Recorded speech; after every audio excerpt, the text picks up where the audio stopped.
Ang Sabado guys, dito marami pong naglalaro ngayon dito sa football court. Ayan. Meron pong nagtatakbuhan, meron pong mga bata naglalaro ng football court at iba-ibang pong games ang nandito nating makikita. So ayan guys. Ayan.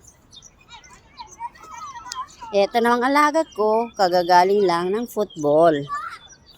Ayan guys, marami pong mga games activities dito sa Hong Kong. Kaya mga bata dito guys, full po sila sa activities, wala po silang pahinga. Lagi po silang may mga activities hanggang weekend po. Yan. So minsan po mga bata dito sa Hong Kong, napapagod naman po sila pero wala po silang magagawa dahil po ano ng mga magulang nila. Ha? What happened?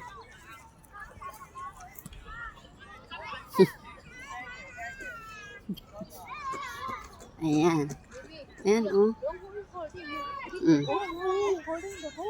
Yeah. Ayan, guys, oh. Dito mga bata, guys, 1 years, 2 years old, kailangan matuto na silang maglaro ng mga activities tulad ng football. Ayan, guys. May kanya-kanyang pong klase mo ngayon ang mga bata dito. May mga coach na para sa mga maliliit at may mga coach para sa malalaki.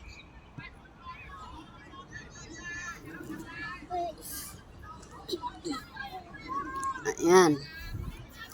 So dito guys, sa football court na to, marami pong paglalaruan at ang lawak po nito. Kasi pag Miyerkules guys, meron po silang laro dito na kabayo. Racing horse po. Pag Wednesday, ang laro naman dito. Kaya yung mga naglatataya po ng mga loto, dyan po sila tinitignan nila yung mga number ng horse, kung sino po yung mananalo. Ayan.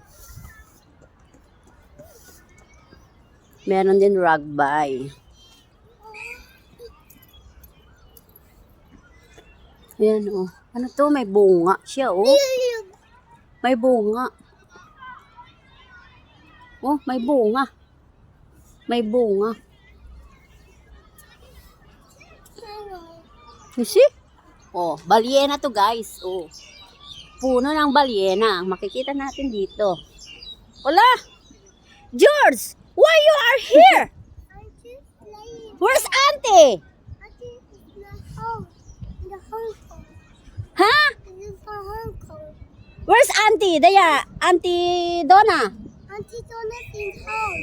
In home. Who care for you here? Who take care of you? Huh? Who take care of you here? Where's your mom? Mama's there. Huh? There. Ah. Papa's there. Ah, that's your dad? Okay. Lisa, no! It's dirty. Like, Lisa, it's dirty, you see?